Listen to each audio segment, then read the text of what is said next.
Bruh. 2 seconds later.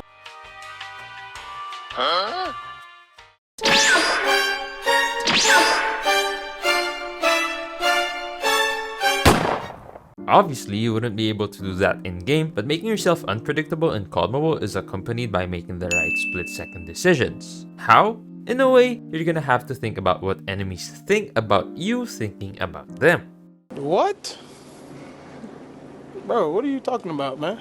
Too confusing? Here's how you do it. Before anything else, you're gonna have to assess or check out the players in your lobby, and there's a lot of signs you can look at to have an idea of how the enemy team will perform in the game. Are they at a party? Are they using a tag from a sweaty, well-known clan? Are they even on legendary rank? Do they belong to the top ranked leaderboards? Use this information and make a rough guess before the game.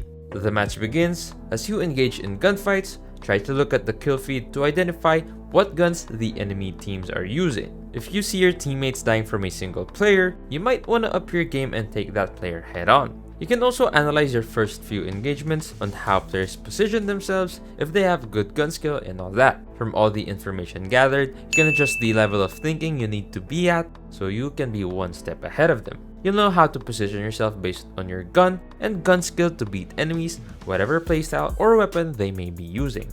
The average player will rush and make their way around the map without hesitations. To take advantage of that, instead of meeting them halfway, try to get to the spot where they would go first and let them come to you. Mid-game, they are going to die either by you or your teammate, and picking your area where to anticipate enemies after the respawn is key. You don't need to rush and engage in a gunfight out in the open. Utilize cover and have a sense of how much time it takes to run from their spawn to the middle of the map, and always center your crosshair where enemies might appear to have the fastest reaction time possible.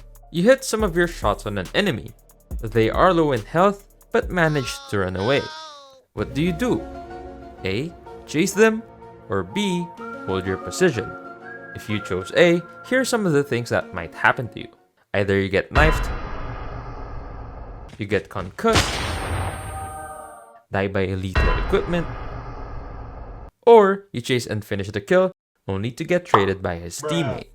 If you're guarding the objective or holding out a certain area for map control, most of the time, option B will be more beneficial not only to you, but to your team. If you die because of being kill hungry, your team loses map control and now you're gonna have to work and break a team's position.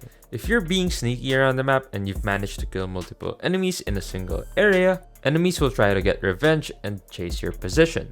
Knowing that, breaking line of sight will always be useful to give enemies a false sense of security while going around the map. You're basically making them think that you aren't around the area anymore or you're retreating. So, use the map and its surroundings to hide creatively after you get 2 to 3 kills from a known position, and repeat them once they get past you or try to get an awkward timing and get the kill. We just switch roles and now you're the one being chased, so you can knife them, don't teabag them after, throw equipment on them, don't throw a trophy system at them, or try to bait a nearby teammate and get the kill yourself. If you're running to cover, an average player will expect you to come out the other side. If you're playing against a good, skilled player, he might anticipate you sliding back immediately. Here's where juking comes into play. It's a combination of a lot of things, but it's basically where you go against an expectation of a player to throw off their timing and focus. Going back to the given scenario, if you run to cover against an average player, you can simply just slide back out from the direction you came from. But a skilled player might expect that. So what do? You can take 1 to 2 seconds to stay behind cover and try to bait them and slide or jump peek whichever direction might be more advantageous. Now you won't always win the gunfight, but it's one of the ways you can change an enemy's expectation of you.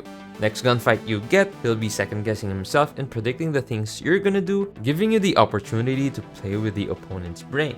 The moves you choose will be effective based on what level of thinking your opponent is on. In a competitive setting, players will be smarter, so you'll have to be more creative in ways to juke an enemy. In ranked, you might have to keep it simple as they are thinking as an average player. Slide peeking and jump peeking are the most basic moves you can do, but have you ever tried doing moves that players of all levels won't expect? Some examples of the moves you can do are drop shotting in close range, bunny hop peeking around the corner, prone and standing behind a head glitch, and the infamous slide jump move. All of these are effective when enemies least expect it because players are used to dealing with slide and jump peaks. So, mix and match and find moves that are out of this world to confuse your enemy. To put yourself in advantageous positions and situations, you'll have to use your minimap the best you can. Red dots appear whenever enemies shoot, so from there you can have a sense of where enemies might be. This also applies when using UAV, as knowing how much ground a player can cover with every scan while your swordshake is up in the air will help you get more kills. It takes about 3 seconds for the dots to appear after you activate it, and 4 seconds every other scan.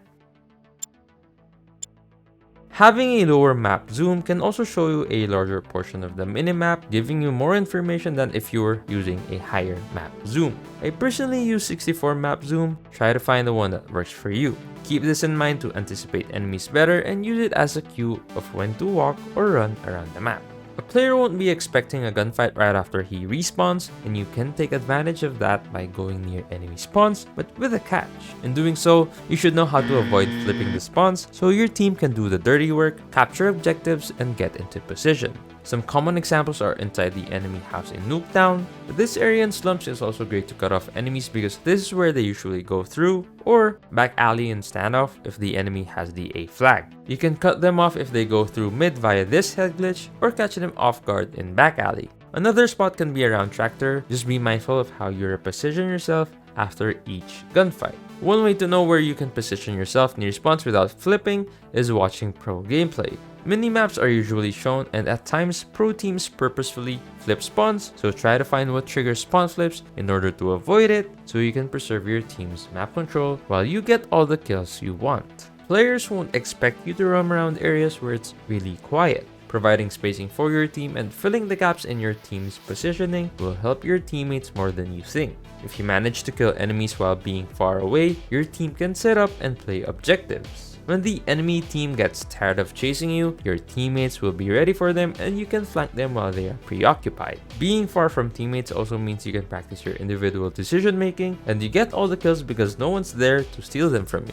If you do this, remember to walk around areas where there might be enemies. Equip your dead silence perk to be absolutely quiet. One thing to keep in mind is that these tips may not work well versus below average or casual players because they don't even think about what you're thinking. They just shoot whatever comes their way. That's why it's important to play slow in the beginning and see how enemies perform so you won't be doing maximum effort all for nothing. That's it for today's video. Make sure you leave a like and huge thank you to our channel supporters. It really means a lot. Map awareness is one of the more important things you can learn when it comes to being unpredictable against your enemies. You can watch these videos about map awareness linked down in the description. Thanks for watching.